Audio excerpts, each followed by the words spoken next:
Hello mga minahal kong kaibigan followers, good evening. Sana nasa magandang kalagayan kayo. Nandito naman ako mangungulit sa inyo. Magdasal tayo ha. Maraming salamat. Sa ngalan sa Ama at sa Anak at sa Espiritu Santo. Amen.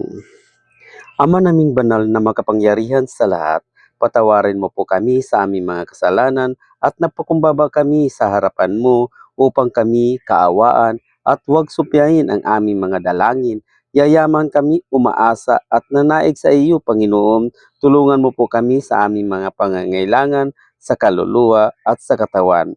Kami magiging mabuting Kristiyanos bilang papasalamat sa iyo, Panginoon, sa biyayang ibinigay mo sa amin. Tutuparin namin at susundin namin ang inyong mga utos. Maraming salamat, Panginoong Hesus Nazareno, ang aming tagapagligtas. Amen. Sa ngalan sa Ama at sa Anak at sa Espiritu Santo. Amen. Babay mga minahal kong kaibigan followers. Good night. Salamat.